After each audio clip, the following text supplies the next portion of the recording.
In order for us to really be fully evolved human beings, I think we need to balance our analytical drive with the creative drive. And in that balance comes a certain intelligence that cannot just come from quantification. It cannot just come from spreadsheets or whatnot.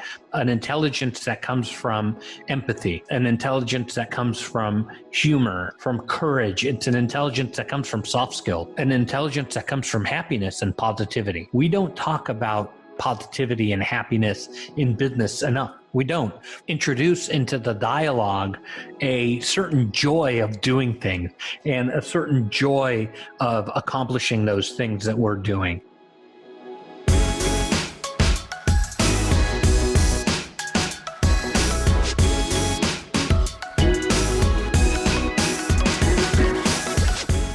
What's up, everybody? Welcome to the Artists of Data Science podcast, the only self-development podcast for data scientists. You're going to learn from and be inspired by the people, ideas, and conversations that'll encourage creativity and innovation in yourself so that you can do the same for others. I also host open office hours. You can register to attend by going to bit.ly/ADSOH. I look forward to seeing you all there. Let's ride this beat out into another awesome episode, and don't forget to subscribe to the show and leave a 5-star review.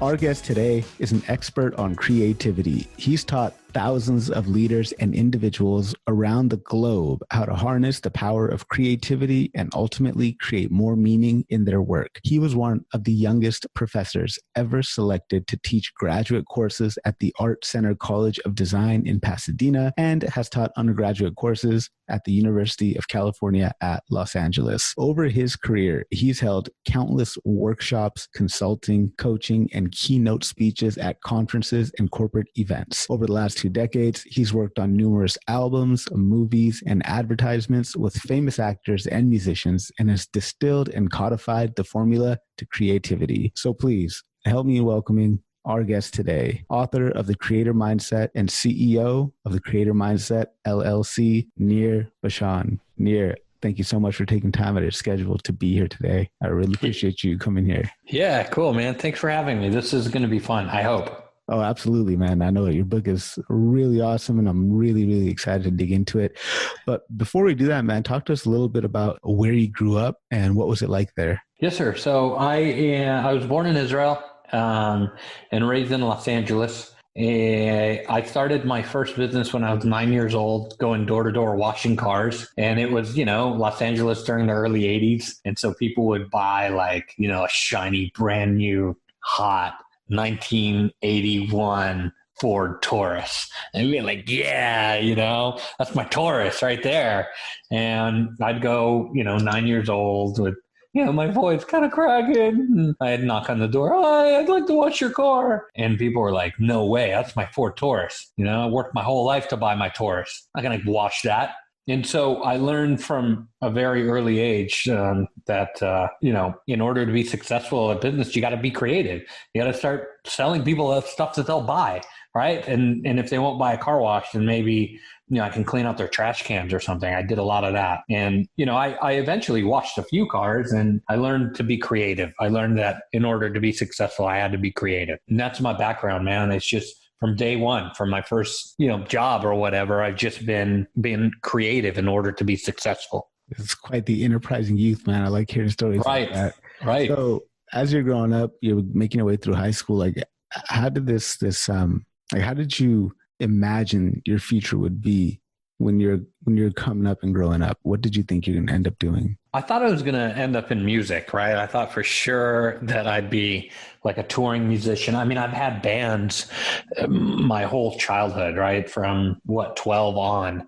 And, I was playing clubs around Los Angeles at 14. bartering with the club owner, like, give us, $1 out of the $5 door charge. They'd be like, hell no, and then I'd be like, okay, so here's the deal, right?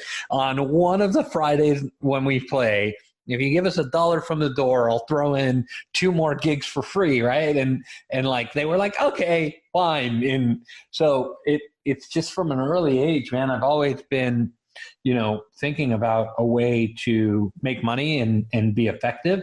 And I thought for sure that I'd end up, being a musician or making music or something like that. But that just wasn't that's just, not how it panned out. So when you're coming up as a musician and during that younger portion of your life, like when you heard creative, did it always just mean something that was like a musician or an artist? Was it like synonymous with that? Totally. And I thought that, you're born with it and that's it. If you want to be creative, good luck. You can't because, you're either born with it or you're not. And it's in those very recording studios where I learned that is completely not true. I've worked on a bunch of albums. I started in hip hop. I was, I worked on KRS-One albums. I don't know if you remember that guy, but I worked on Cypress Hill. You remember them? Yeah. And like what I saw was 2 things, right? And I worked in Hollywood later too, and I saw the same thing. I thought there were either people who had it together and they had a replenishable instant creativity. They pull it out whenever they needed it, and it was awesome. And then I saw some people, which were very few, the media and everybody makes it seem like it's a lot, but it's very few. They're the ones that make the news, though, that were drug addicts and alcoholics, and that's how they got creative, from a bottle, right? And so I learned that, who wanted to do that? I wanted to be instantly creative like some of my heroes. And I noticed that they had a technique, all of them a little bit different, but they all had some technique. And it turns out that technique makes them no different than you or I or anybody listening to this podcast, man. It makes them no different. It's all about coming up with that creativity and learning how to harness it and repeating it and pulling it out whenever you need. And then fast forward to the business sector. I've worked in advertising and I ran a furniture refinishing company for a while, and all of these different fields that I've worked in, and they're no different than music or Hollywood. It's all about coming up with a predictable creativity that you can pull out whenever you need it and applying it to problem solving. And so that's kind of how I came up. I like that, man. It's really interesting. I've always held that same belief that creativity is, I used to think it was only something that only a certain few select gifted people had. But over time, I realized that it is something that you can develop and cultivate. And that's why I really, really enjoyed your book, the way that you really give us actionable tips that really are free. They're in our heads, they're in our mindset that we can use to start becoming more creative. So let's dig into it, man. Let's get into your book. So it's kind of starting from a very early concept in your book. You talk about being analytical isn't always the best thing to do, right? Like data scientists, we're super logical, highly analytical thinkers. But why is it that just having logic alone is not going to be enough to propel us to that next level? It really is about understanding that the data makes no sense unless it's turned into information that is actionable. We live in a society, in a day and an age where we can get data on just about anything, right? We can get data on how many Zoom calls people are on a day. We can get data on how many steps it takes, to go from my house to McDonald's, right? I just dial it up. But what does it do to have that data if we're not able to make that into information? It's meaningless. And so for me, it really is about, combining the analytical and the creative in the best way humanly possible. It's not about ditching the analytics and becoming really, really creative. And it's not about ditching creativity and becoming really, really analytical. It's about coming to the middle and combining it into the best optimal blend that humanity can do. And right now we're so busy being analytical about everything, that we've lost our way with creativity, and we tend to do things just to do them because someone is willing to pay us to do it. And we've lost sense of what doing really means. Without creativity, we're just, cogs in a sort of endless cycle of doing, and the creativity then attaches meaning to that work. So how can a non-creative person then kind of discover their creativity and put that to work? Anybody can discover so listen, I feel like we're born with it. Everybody was born being creative, and it started, 50, 60,000 years ago with Harriet. She was the early cave woman and like kind of a badass, like the first like superhero badass, right? And she was being attacked by like a lion or a saber tooth, whatever animal. And the animal was bigger and the paws were like the size of your head. And, she was like, oh man, what do I do? And she had the world's first creative idea, which was to take a stick that she saw floating and to take a sharp rock, and she put the rock on the top of the stick and used it to fight the beast, and she won. And that creativity has been embedded in us since, our earliest ancestors. And so we use it for survival, and that is how ingrained it is in our day-to-day existence. And we've gone so far away from that today, man. We're just like, what are we doing? We're worried about our reputation. We're worried about, what people might say. And what we're missing is the, 2020 equivalent of a stick and a rock on the end, the spaceship that'll take us to Mars, right? We're missing the cure for cancer.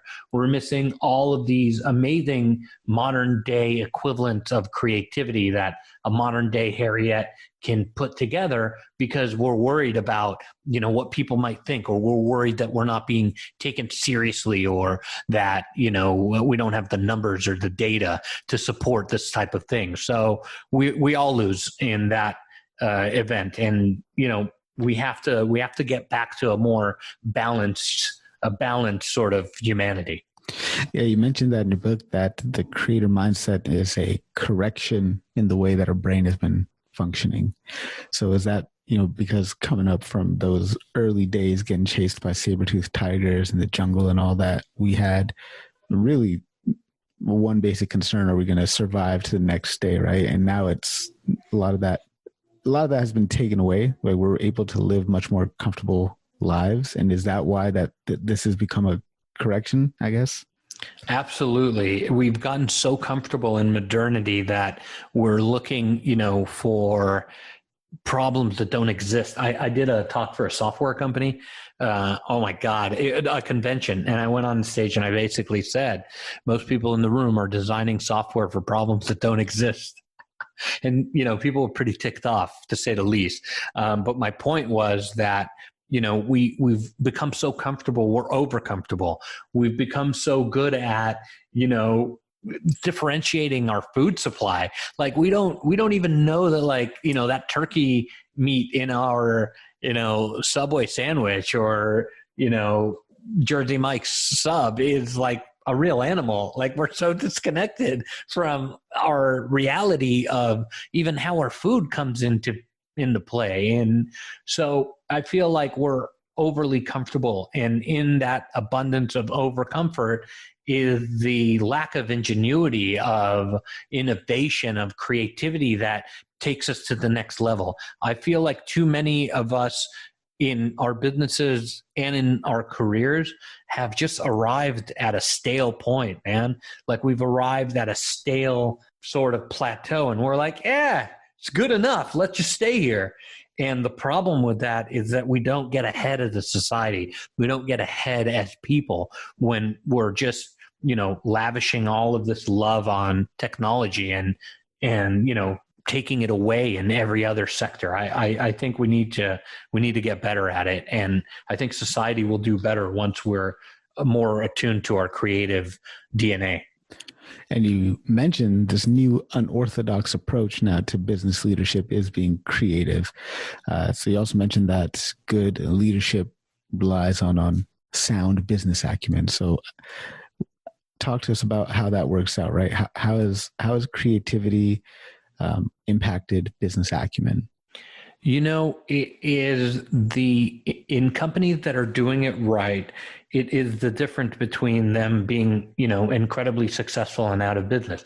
Look, the pandemic hit and you have some companies that are doing wonderful out there. Amazon, Elon Musk's companies, and then you have some companies that are struggling and going out of business. Look at retail. Look at, some of the Gap brands, at least in the US, are struggling. And it didn't have to be that way. But a lot of people got super comfortable and stopped being creative and stopped reinventing. They figured it'll be like this yesterday, so it'll be like this tomorrow. It's really interesting. Humans are dying to look for patterns and stuff. We love to think that we're in control of randomness, but we're not. And I like to talk about a story of casinos, right? At the roulette wheel. They started, I'm sure your listeners know this, but they started putting in, screens that show the last, 20 or so spins of the wheel, right? And they're hoping that, and they're actually incredibly successful at people going by and seeing, it went black 4 times and then red 4 times, so it's going to go black again. And they bet on these things, but the history is meaningless when it comes to the next decision point, right? It's meaningless. And yet businesses and careers, they're no different. What happened yesterday is freaking meaningless to what will happen tomorrow, right? You could have looked almost to the date, March 13th, 14th in the US at least, where like everything changed overnight, right? On the 13th, you were like, yeah, okay, I'm a little worried about this pandemic, but whatever. And then on the 14th, all hell broke loose. So it happens time and time again in history. It happened, at the Gulf War. It happened at 9/11. The world changed in like 10 minutes. You see it over and over again. Yet, for some reason, we like to feel that we're in control of the chaos and we're in control of the randomness when we're not. There is no such thing as control of that. But what we can control is how we come up with ideas to deal with ifs and buts and all of the fringe elements that may or may not happen. A good company and a good person on a career path is armed with creativity to be able to solve problems as they occur in new and different ways. And that really is the most important thing that we can do today to become relevant and to stay relevant and to stay successful. And that's what I've dedicated my life to doing, is to breaking down the barriers for people to be creative, whether it's, they don't want to be embarrassed or they don't want their reputation tarnished or whatever, and breaking those mentalities down so that people get excited about coming up with new ideas and people take that leap of faith and go out and do things that will benefit humanity as a whole. Absolutely love it, man. Absolutely love that. So the world obviously... Are you a bit of a roulette player? Oh man, no. I'm a you put some money on black before? No. Well, I mean, back in the days, yes. After a few drinks, 3 o'clock in the morning, walk around Las Vegas. Yeah. All right, let's see if black comes up. Yeah, you, me, and everyone else. Trust me. But yeah, the world's completely changed, like you mentioned, like last 7 months. What are some of the practices of yesteryear that we need to get rid of to really be successful in the business of tomorrow? I think quantification has now taken a whole new meaning, like data sets are taking a whole new meaning. It does not, A equals B and B equals C anymore. I'll give you an example from my own business. I spend a lot of time doing, free work that doesn't equal a particular goal or particular sales item. And what ends up happening is I'll do a podcast like this one and somebody will be like, oh, that guy's really funny. Or, he said something really interesting. And they'll call me and they'll say, you know what, why don't you come aboard and help us with something? We're a nonprofit. And we don't pay, but like it's a really good opportunity. And I'll say, okay, if I had the time, I had a school asked me to be on their board of directors same way. And so I said yes. And now I'm on their board of directors. And I met somebody who was working alongside me doing the same thing. They needed some training. So I ended up doing a month of training for their company, and so on and so forth, right? 20 years ago, 50 years ago, that kind of stuff didn't exist. There were no podcasts. There were no different sort of modalities. You went to work somewhere, you clocked in, and if you worked 6 hours, you get paid for 6 hours. You worked 8 hours, you get paid for 8 hours. And things have completely changed. And what we're going through now is a real big state of change. And how we react to that change is more important than what's happened in the first place. COVID has hit, whether you agree with it or not, or think that it's, the most horrible thing ever to, hit humanity, or whether you think it's no big deal, it doesn't really matter. The only thing that matters is what you do with that. And so I think that we're seeing the world all around us change. The billing models of yesteryear are being replaced with non-linearity of today, the tangential relationships of, what it means to look at a data set and apply it towards something. It's not really one-to-one anymore. And I argue that it's never been. So I think what you're going to see is a sort of a pushback to quantification of things. I think companies and careers that are going to do really well are going to intelligently push back, not just say, I think it sucks. It's like, that's not enough. You can't, you have to really sort of make an argument as to why quantification is not exactly working, because parts of it are brilliant. And again, I'm not saying throw it away. I'm saying to combine it with a different modality. So if we're able to do that, I think we're going to see what a successful company of tomorrow is going to look like. But yeah, everything is really in a state of constant change, and crisis and stuff like that really exasperates the speed of it. So talking about quantification, can you just kind of make that concept concrete for us? What is it that you mean when you say quantification? What do I mean by quantification? Yeah. Attaching numbers to something. We love attaching numbers to anything. We feel that in our quest to try and understand the universe, if we attach a number to something, then it makes sense, right? You are 6'4", right? You're tall. You're a tall guy. And I'm, 5'8", and somehow that means something to us. Well, what does that mean? I don't even know what that means. It doesn't really mean anything. It's just something we agreed upon that we say, okay, this has some value for us to describe something. And if we look at our business or our product or service or our careers in terms of, I put in X amount of work and I get Y amount of pay, then we'll never get ahead. We're already in an outdated modality. But if we look at our product or service or our work and say, I put in X amount of work and then Z happens and a little bit of J pops in with some A, and then I met somebody who's a vendor who introduced C, now you're really thinking like somebody who's creative and somebody who is looking at the world in a different way. So I feel that quantification is just the mere act of assigning a number to something, and that is just not good enough anymore. It's not. And look, I do a lot of work with financial services people, right? You think those people would hate me, but they love me, because I say, if you look at a P&L sheet and if you look at your quarterly or whatever, are you seeing the full story? Absolutely not. You're not. And you're seeing at best, 50% of the problem, at best, and 50% of the situation. But you're missing out on so many amazing details and amazing drivers behind the numbers that that you can't just rely on that anymore. I think we're going to see a movement of people, of businesses, start to really understand that there's a holistic approach to running a business, soft skills, and all of these amazing intangibles that you can't quite put your finger on, but affect the bottom line in a very robust way. And that for me is creativity, and that's understanding the nature of creativity and how it plays into a business. That was absolutely wonderful, man. Thank you for that. So quantification, just reducing things down to numbers, seeing it as just like a figure in a spreadsheet.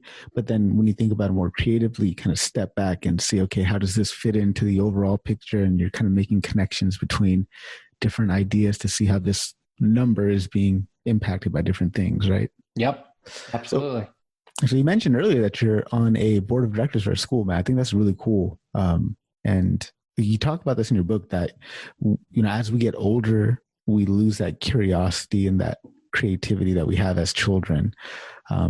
Why is it that happens? I don't know. I don't know. I'm on the board for 2 schools, like 2 colleges. I don't know if it's school. I don't know if it's society. I don't know if it's pressure. But as we get older, you read the book, right? So I did some research in it, and we saw that babies learn how to be creative before even language skills take place, right? And somewhere along the way, we lose it. I really don't know where, but I know that schools are not in the business of encouraging creativity. We have a school system and a school structure that has not changed in over 100 years, right? There's a teacher in the front of the room. There's rows. You absorb the material. If you absorb it, you do a test to show that you've learned something, and, you move on. Well, is that the best way to do it? And is that capturing creativity at all? There's countless stories. I've had it happen to myself where, you're in kindergarten or whatever, and you're drawing a tree and your tree's pink, and the teacher comes along. Well, Nir, trees aren't pink. They're actually green or whatever. And you're like, damn it. Okay, cool. I'll get it right the next time. And so, you kind of are educated out of a creator mindset, out of thinking about problems in creative ways. And you're ushered into a love of quantification, of spreadsheet logic and numbers that sometimes lie to you. Yet we love those numbers so much because we feel like they're almost like a long lost friend. And yet the friend is not really long lost, and the numbers aren't really telling us all that we need to know. There's got to be a different way. There's got to be a new way to look at those things, and that way is creativity. What's up, artists? I would love to hear from you. Feel free to send me an email to theartistsofdatascience@gmail.com. Let me know what you love about the show. Let me know what you don't love about the show. And let me know what you would like to see in the future. I absolutely would love to hear from you. I've also got open office hours that I will be hosting, and you can register by going to bit.ly/ADSOH.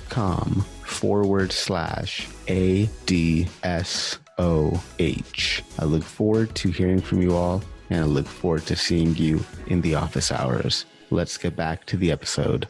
And you talk about this really cool framework for creativity in your book, the Trinity of Creativity. Can you walk us through that? Totally. So I believe that anybody can be creative. It just takes the tool to learn how to do it. And so my tool to manufacture creativity and to pull out instant creativity whenever you need it is called the Trinity. It's the concept, the idea, and the execution. The concept is the largest sort of view that you can have on any item, and it is just the biggest way to view something. And then the idea is kind of the middle level view or the street level view, and the execution is the exact product or service. If you're a car manufacturer, the, execution is the, Honda CRV model number 18-22 with leather seats and a backup camera, and the push button start. That's the execution. And then, once you are able to establish these things, you grab a pen and a paper. Again, writing stuff down, it's like super duper important. Grab a pen and a paper and you start to write down what these things are. And as you start to expand up and down the chart from the wide view to the very specific execution, you're able to generate creativity by just doing the act of going through the exercise.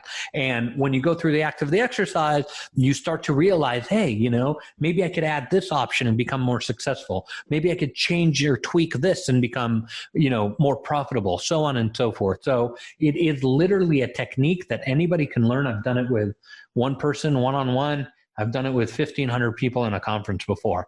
You just get out a pen. It takes 5 minutes to learn how to do and a lifetime to master.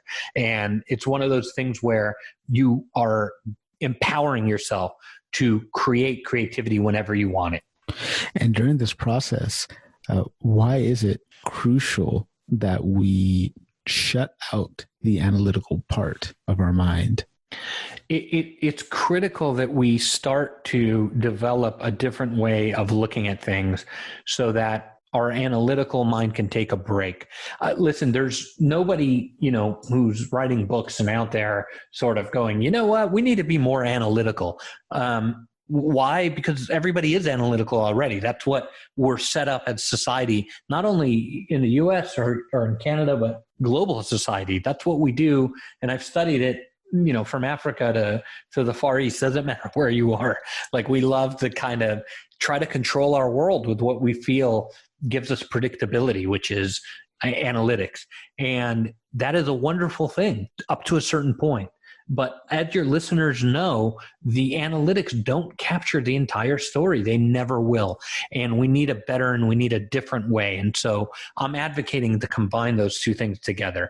And so when you're doing the concept, the idea, the execution, I want you to be, free in thinking about as many ideas and as many combinations of ideas as possible so that creativity can manifest and spread. That framework, like, we don't even need to limit it just to problem solving at work, right? You can kind of use that framework for your life, right? Let's say if you're trying to pick your career path, the concept could be, okay, I want to be a data scientist, a data professional. And then the middle part could be, okay, well, I want to be a data scientist working in an e-commerce industry. And then even further, it could be, okay, data scientist, e-commerce industry working on specific types of problems, right? Yeah, definitely. I mean, it really is about getting kind of creative about it and, figuring out where your spot is. And that is, listen, I love this show, right? You're the artist of data science, right? You're thinking about combining the two, and your listeners are already sort of receptive to that modality. And I think you guys are like light years ahead of the competition right now.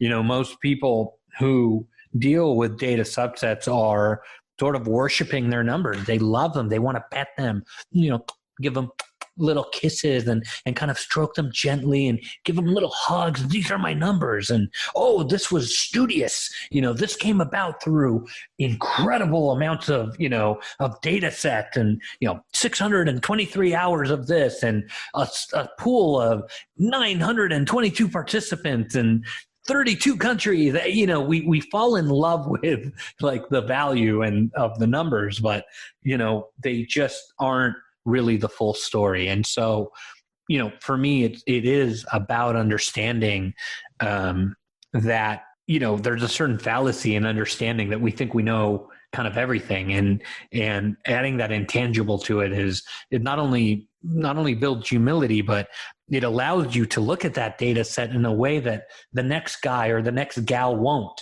And if you're able to do that, then you add value to your client, to your customer who is paying you to come up with this, or who is, your business is engaged to produce this for somebody. You're adding an insane amount of value by stepping out of the box and stepping out of the sort of prescribed area you're allowed to play in order to give people value.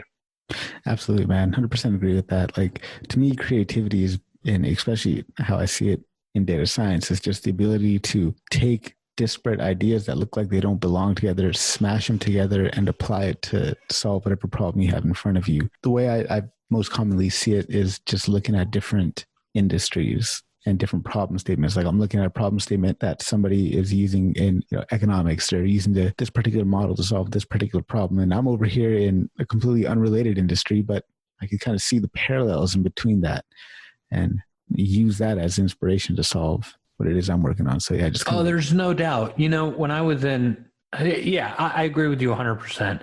When I was in grad school, we had a teacher. I got a film master's, but I was in an advertising program the whole time. As you can imagine, I went to the chair of the program and I said, listen, I'm looking at a few different schools and whatnot. But I want flexibility. And he was like, just the fact that you're meeting with me and telling me that, I'll let you do whatever you want. If you take this class and that class, are the only requirements that state of California gives me to give you a degree. Just take the basics and then do whatever you want. So I did. And I took a little bit of advertising. I took science classes and different things. And one of the teachers in the science class was a JPL Jet Propulsion Laboratory scientist, and he worked on string theories and all of these really smart things. And he was like by far the smartest guy I've ever met, and far smarter than me. And we were looking at his work, and there's no way that I can ever contribute anything valuable to an entity like that because I don't know exactly what they're doing. But sometimes having an idea from somewhere else into a place that is like literally with their blinders on. I mean, he's surrounded by a bunch of PhDs, and they're so far down the rabbit hole, they don't know where they are anymore. Okay. And so, we became friends, and I went into the lab a few times, and I just asked questions. I asked really stupid questions for the most part, but I could tell once in a while I asked something that was so stupid that like I could see a light going off in the group, and they were like, wow, we've never really looked at it that way. I'm like, great. That's kind of my creative take on it. Is that of any value? And they're like, well, if we repeat the experiment this way and so on and so forth, maybe there'll be something there that we've never looked at before. And just having that little crack of a door open is an amazing thing. I feel like we've spent our lives specializing so far down a rabbit hole that we're not open to ideas that would help us broaden ourselves in that particular rabbit hole and to look at things in a bit of a different and bigger light. And so I think it's critical that we from time to time kind of check ourselves in that mentality and see if we're maybe too far down that rabbit hole. So we talked about a couple of ways here to increase our creativity, turn up the volume a little bit. That's not focusing so much on the quantification of things, kind of letting go of logic a little bit, getting out of that rabbit hole. What else? What are, a couple of other things that we could do to turn up the volume on the creative side of our thinking process? So I think a lot of it is listening to and looking at our little victories. I think that we spend our life setting a goal, right? We're going to generate this data set by this date and so on and so forth. And we march towards it. That's our 3-year, right? That's our 5-year or whatever. But what we miss is all of the wonderful little breadcrumbs and the things that happen along the way that could be far more powerful than just setting that main goal. There's a famous story about, an ice cream machine salesman who wanted to sell a bunch of machines. His approach with Analytical: I'm going to get a sales list, and I'm going to, set up the country by regions, and I'm going to go for these things and that. And, what ended up happening was he sold some machine, but like any analytical only business, soon he, was faltering. He couldn't grow. And he noticed that there was a restaurant in California that kept buying machines. So he showed up one day, there was a line out the door, and they were using the machines to make milkshakes, right? And a line out the door, and, people like milling about, the whole deal. He finally got to the line, and he had the best cheeseburger he's had in his entire life. Best cheeseburger ever, right? And the guy's name was Ray Kroc, and the restaurant was McDonald's. Had he have stayed on his main goal, dude, who knows what would have happened. But because he decided to look at little victories, those little victories ended up leading to a much better spot. And so what I urge your listeners to do is look around and see what little victories have been occurring, and are you capitalizing on them, or are you just steamrolling past them on your way towards that big goal in the sky? Yeah, absolutely love that, man. Because you could have a big goal of, I want to get, be a data scientist at Facebook, Amazon, Netflix, or Google, right? But if you just focus only on that, you're going to shut yourself off to opportunities where you can be a bigger fish in a smaller pond, making an even bigger, meaningful contribution to the organization that you can potentially be hired at. But you just got to be open and receptive to it and be willing to wander off the path that you've kind of paved for yourself, right? Yeah, and it's looking at what's been working, right? So if you want to work at Netflix, right, and you're really good at other types of data, and yet you're trying to kill yourself, right? You're like, oh man, but no, that's what I want to do. It's about looking at what life has been telling you in a creative way, and then adjusting towards that goal so that things come easier to you, so that it's easier for you to make money. It's easier for you to sell that product or service that you're offering. It really is about piecing those little things together creatively to allow you to succeed. I love it, man. Talk to us about the relationship now between emotional intelligence and creativity, and how does one influence the other? I believe that creativity is a component of our DNA and who we are. And in order for us to really be fully evolved human beings, I think we need to balance our analytical drive with the creative drive. And in that balance comes a certain intelligence that cannot just come from quantification. It cannot just come from, spreadsheets or whatnot. It is an intelligence that comes from empathy. It is an intelligence that comes from humor, from courage. It's an intelligence that comes from soft skill, and an intelligence that comes from happiness and positivity. We don't talk about positivity and happiness in business enough. We don't. We're always talking about profits and margins and stuff like that, which is super important. But we also need to start to introduce into the dialogue a certain joy of doing things and a certain joy of accomplishing those things that we're doing. And in that is a emotional intelligence that allows us the ability to say, okay, yeah, we're armed with the data, we're armed with the numbers, and that is the emotional sort of intelligent. That's the driver that takes that data and makes it into information. And unless we're able to do that holistically and in a repeatable way, all we're doing is what everyone else is doing, which is, just producing. And speaking of emotions here now, the positive emotions, right? Being positive, being optimistic, these correlate nicely in a positive direction with creativity, right? Why is it that these two kind of go together? It's one of those things where negativity kills creativity. It is the recipe for an idea that's kind of dead in the water before it even has a chance to kind of grow. Listen, I just wrote an article. I forgot what magazine it's in, but it's called Bad Words, right? And it's about the fact that the English language has more negative ways to describe something negative than it does ways to describe something in a positive way. And I dug in, did a little research, and I found that that's not just true for English. It's true for every language on earth, every single language on earth. In English, I think it's something like 10 times more negative words than there are positive words. And so our sort of DNA, again, going back to the Harriet days, depended on us being sarcastic and, pessimistic about the future because, well, a lot of people didn't live to see their 10th birthday. Disease and starvation and all this stuff ravaged us as people. And, there wasn't a lot to be happy about.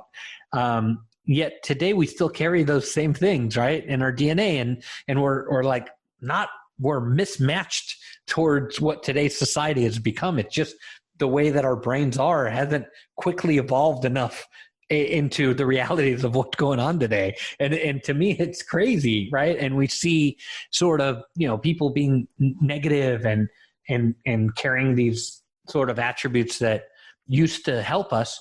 Now they destroy us. And so what we need to do is we need to become positive in order for creativity to grow and for creativity to get out. And that's why it's so important for us to have optimism and to have a sense of hope and a vision for the future that is not bleak, because then creativity is able to flow from that. From pessimism comes analytical sort of solutions. Those analytical solutions are devoid of any kind of emotional intelligence and devoid of any kind of psychological safety that is necessary in the workplace and in businesses to really do well. Yeah, I absolutely agree with that. Actually, I read something that said something like we have between or up to like 60,000 thoughts per day, and like 80% of them are negative. And I thought that was just mind-boggling. Isn't that crazy? Yeah. I mean, what can we do? Like, what questions can we ask ourselves, like when we're coming up to a problem, to make sure, like, how do we frame these problems in more positive ways? It really is about just shifting our mentality and willing that response. It is that easy. It's one of those things that is that easy to do. We just have to want it. We are born with the world's most incredible device ever, and that's our human brain. It spent a long time getting as good as it is, and it has the ability to physically rewire itself based on input that's new. It's called neuroplasticity. It's been studied. It's legit. It's not like, you can't teach an old dog new tricks, and you can change your brain up to the day that you die. And it just takes the will to do it. So next time, you or your listeners are faced with a problem, you literally make a choice right then and there of how you want to deal with it. You can deal with it with what most people do, which is look at it negatively and sarcastically and, sort of get down about it. Or you can say, you know what, I'm going to try to come up with some creative principles, some humor or empathy or courage or some soft skills to look at this problem and hope that it creates ideas for solutions that were never there before. Yeah, man, that concept of neuroplasticity, I wish I'd come across it when I was much younger. I'm like, I'm in my late 30s now, and I unfortunately came across that idea. I mean, I feel like way too late in my life, just a few years ago. And ever since I've embraced that idea, built it into my belief system, and just started to do what you're just saying, get new ideas into my head, because for the longest time, it was just like the same 12 songs on repeat week after week after week. You know what I mean? And then just being able to recognize that, yeah, you can learn new things, and, your thoughts are like a garden. You can grow flowers, you can grow weeds, right? That's right. So you mentioned some of creativity's personality traits. Let's dig into that a little bit more. What are these personality traits? You mentioned humor and courage. What are the personality traits of creativity? How do we cultivate those traits for ourselves? I think humor is incredibly important. Looking at a situation with humor allows us to see it differently, and it allows us to see potential problem solving tools that were never there before. When we're able to look at things in a funny or humorous way, it elicits a response in somebody that goes, oh, wow, let's come up with this way or that way to solve it. So those are incredibly brilliant and effective tool. Empathy is incredibly important. We spend a lot of our life not really understanding what other people are going through, and understanding what other people are going through is incredibly important today. And not just understanding kind of, I'm empathetic, but really walking a mile in their shoes and living and breathing what that person is going through in order to understand them better. I think it's incredibly important. And then finally, the other thing I think is really important is having the courage to actually implement this stuff and go for it.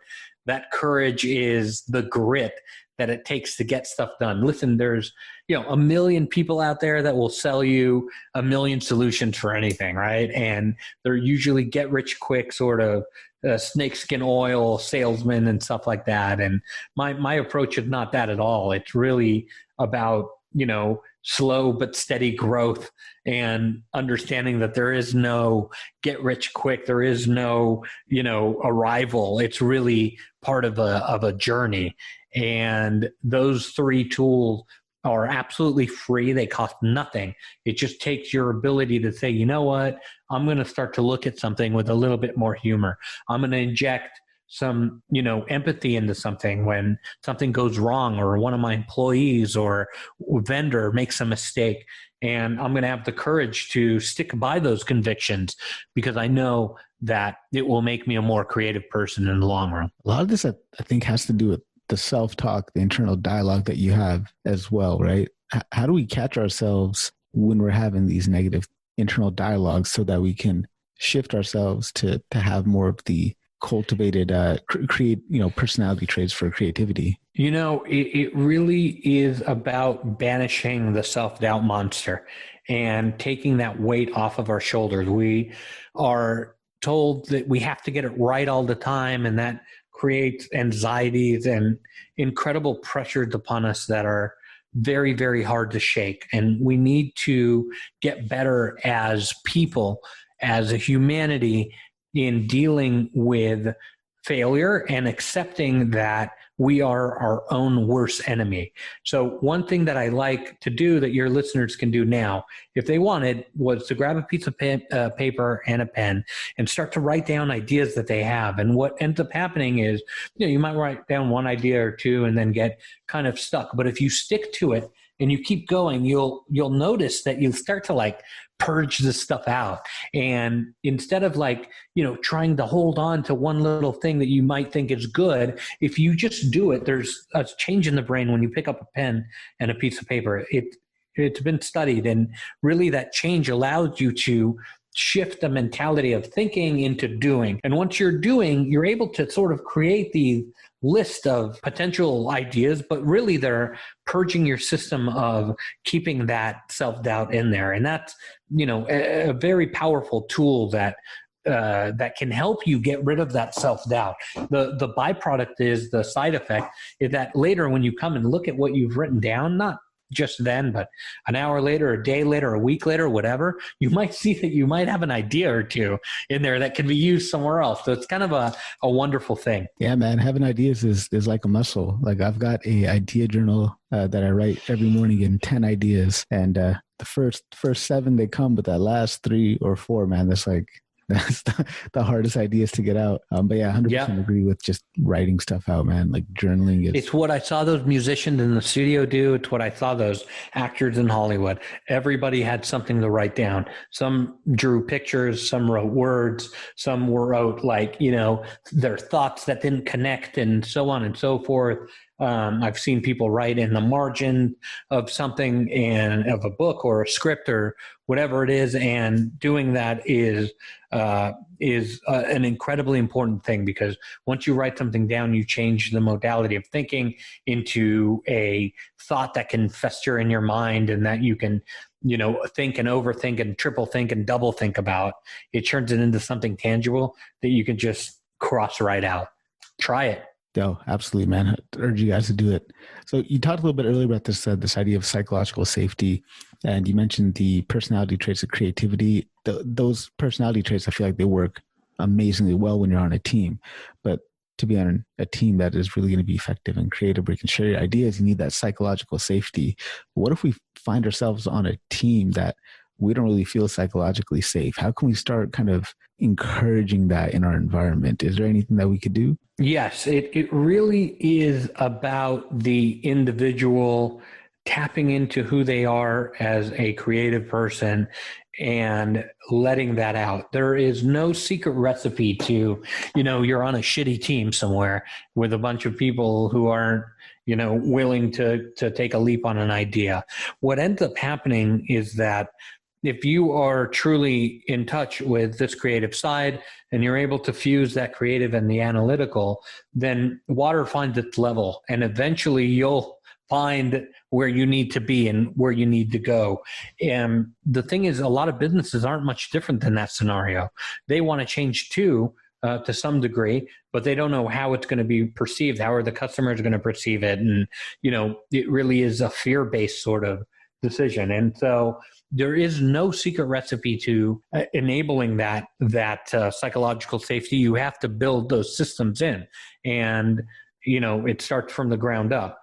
But it really is about understanding that your ideas and who you are is really important, and eventually that will lead you to where you need to go. It might not be today, and it might not be tomorrow, it might not be next week, but maybe in a couple months, maybe in a year or two, as things sort of pan out, you will naturally gravitate towards those who are of the same wavelength and of that sort of same mentality to solve problems in a different way, and you'll find your way eventually. And a lot of that, I think, takes some skill in pushing the ego out of the way a little bit, right? So talk to us about what the dangers are of an inflated ego when it comes to creativity. So egos kill creativity, just like the self-doubt monster, perhaps even more. We develop egos when we think that we know what will happen, and when we think that we have some advantage that other people don't have. We develop these egos that are able to really just kill ideas before they start. I've worked with several companies that, leadership teams had, incredibly bad egos, and, they had ways that of approaching problems that killed creativity, and they killed the possible solution of it. So really, an ego is something that is an entirely destructive force in creativity, and it is something that takes away the humanity of different type of problem solving. Fighting that ego, man, that kind of goes against nature for a lot of people, right? Because, just thinking about where we came from, ancient human being days, right? How do we fight that, man? Like, how do we fight something that comes so natural to us? Yeah, I mean, it's a good question. I think we have to realize that these things are no longer they're no longer doing what they were designed to do. I mean, ego in a way was designed to protect us and to keep us alive. And today it's more destructive because, it kills collaboration. We're not able to come up with ideas. The thing is, a lot of times I like to have someone else come up with the ideas, not me, because it empowers other people to really take ownership of the process. And when you're able to tie some of these elusive creative concepts to the bottom line, I think people start to get it, and they start to realize, okay, I don't need to be doing it. I don't need to be the one driving the ship all the time. It's okay to hand the keys over because it's improving the bottom line. If you're able to tie the creative objective to a analytical sort of success, I think people start to realize that, yeah, this is the direction we need to go. And you talk about the 4 Ps that we need for growth in the book. Can you walk us through that? Yeah, definitely. So I have 4 Ps. It's people, process, product, and profit, in that order. People are the most important thing that you have in any organization, whether you're on a career path or the owner of a company. Getting the right people and letting them do what they're good at is incredibly important, and letting them take ownership of the process. Process then is really important too. It's about setting up a structure for creativity to be able to grow in. A lot of people think creativity is, you work from 11 p.m. to 4 a.m. and that's not what it's about at all. I mean, you can, that's what you want, but you'd have to do that every night and repeatedly. It is about getting into that rhythm, executing your product and service. If you're able to do that, you're able to then come up with ideas for the product that is new and different and exciting in the marketplace. Then finally, you're able to realize profit from those 4 channels being set up in that way. Again, it's really about infusing all of these things with creativity and not just the analytics. It's pretty interesting, right? Like, the people will think that having a routine, a structure in place, having discipline, these things are dampers on creativity, but they're really not, are they, right? Like, having discipline, having the structure, all that in place enables you to be more creative. Why is that? Absolutely, because creativity needs those boundaries in order to survive. People, when I told them that I was working on albums, they'd be like, oh, is it a party? Is it like a music video? I'd be like, no, we start at 9, sometimes at 8 in the morning, and we work till about 4 or 5, right? We take a break at noon, and they're like, well, that's like my job. Boring. I'm like, yeah, some of it's boring. It's work like anything else. And then later when I worked on movies, movie sets start at 6 a.m., 5:30 a.m. People get there, actors, and, we work till 3 or 4 in the afternoon, depending on the scene and depending on what's going on that day. Yeah, creativity needs the confines in order to be successful. Something about constraints that force you to think more creatively is kind of paradoxical, right? Yeah, it's amazing, but it's true. So talk to us about how we can use a creator mindset then to be more creative with our time management. Yeah, so time management's one of those really interesting things I touch about in the book. Sometimes it's good, and it's weird because we're on a podcast right now, but I'm usually not the talker. I'm usually the listener, and there are amazing creative things that can happen if you just learn to shut up from time to time, and listen and do really, really good listening, not just, oh yeah, I kind of heard what they said or whatever, but you're in a meeting, do really, really good listening and empathize with that person and really try to understand where it is that they're coming from. There's amazing creative wealth that is often left on the table because people are busy trying to talk, or they're just waiting to talk. They're literally waiting while someone else is saying something to say what they're going to say, and not listening and building that conversation. So that's a wonderful time management skill from the book that can, make you almost instantly creative. Just zip it from time to time. I like that.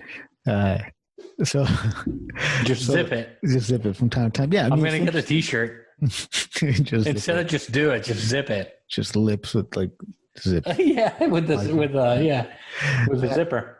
It's interesting, right? Just to be quiet and listen. So it's like not only time management, it's time you spend talking management. That's really interesting. So let's do our last formal question before we jump into a quick random round here. It's 100 years in the future. What do you want to be remembered for? Oh, wow. That's a good one. I think I'd be happy if I were able to make an impact and sort of help people understand that there's another modality that our brains are set up to work in, and that's creativity. I would be happy if, someone were to discover a particular, medical thing that would help, or, some advancement in science, or, I don't know, data analytics, data science that would enable, the betterment of society. I'd be very, very happy if somebody were to think a bit creatively and then apply that to their given trade or vocation in order to make the world a bit of a better place. I love it, man. And I absolutely encourage everyone here, buy 10 copies of this book, give one to everybody on your team.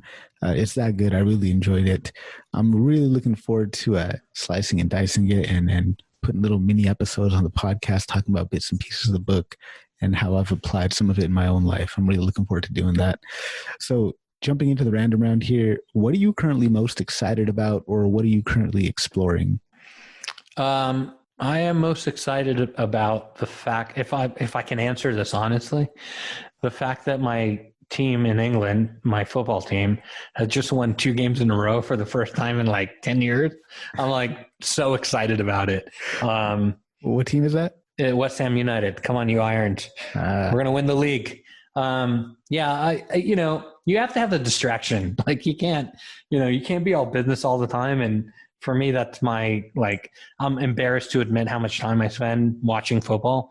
And then I am embarrassed to admit how much time I spend like reading about the transfers and like what a player said in the locker room about the former, coach or whatever. And that manager doesn't like this guy. I'm like, I am so into it. It's just like, it's like a wonderful escape for me. So I'm very excited about the next game where we're playing Tottenham. And I hope that we beat them like 10-0 because I hate them. And I really excited about the first season in like recent memory. I'm talking 10 plus years where we've won more games than we've lost. So that's a good thing.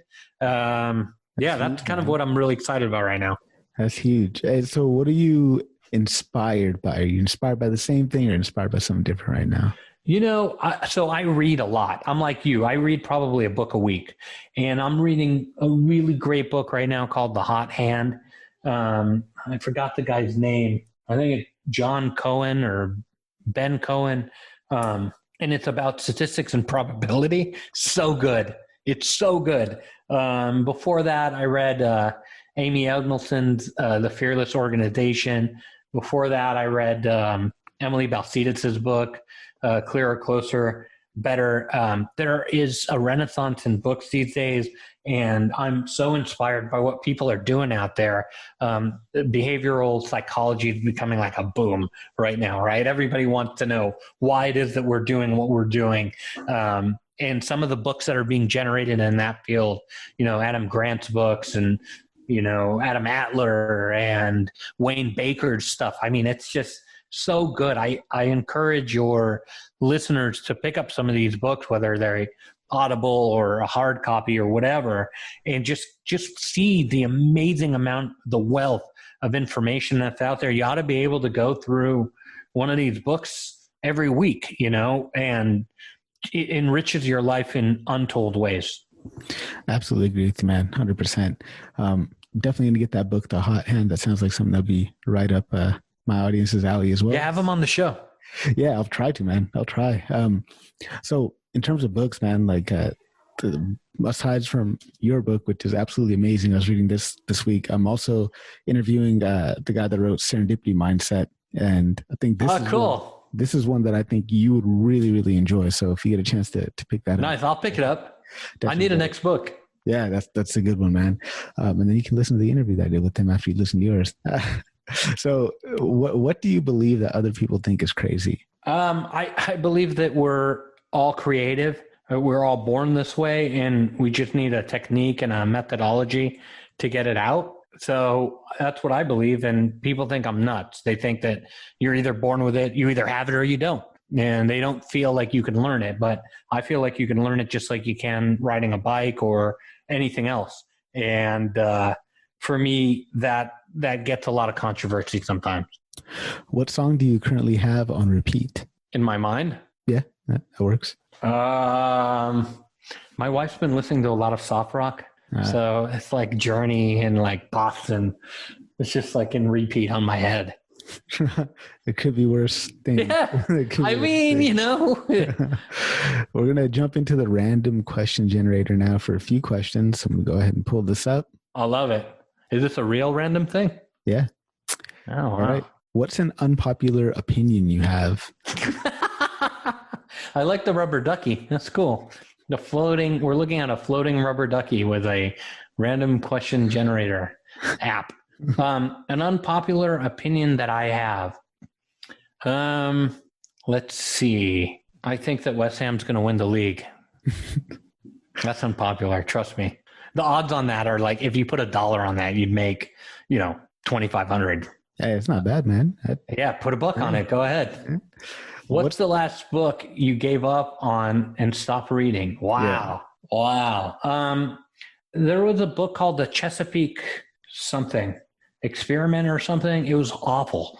It was about a fading piece of land. I only read nonfiction. I don't read any fiction at all. I just read nonfiction. And it was about, the last family that lives on a spit of land in just outside of Virginia. And I couldn't make it past the first 70 pages, which is super rare because I'll read anything. I just like to read.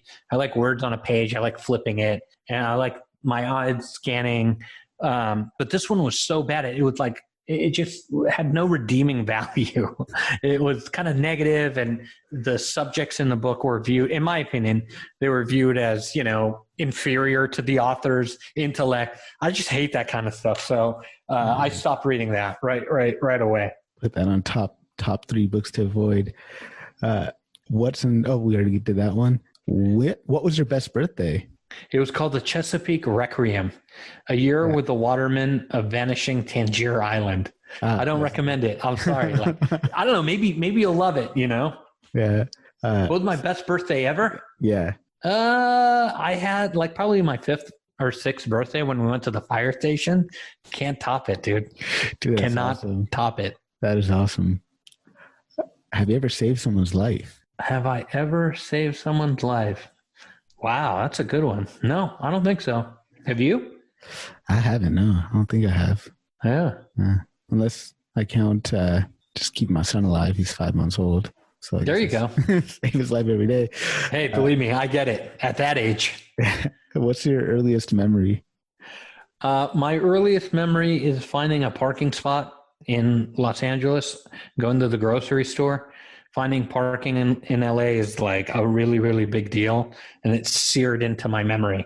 Just finding somewhere to put the car was such a victory. It was, it was the best thing that's ever happened. And so that is my earliest memory. I think I was 3. Wow.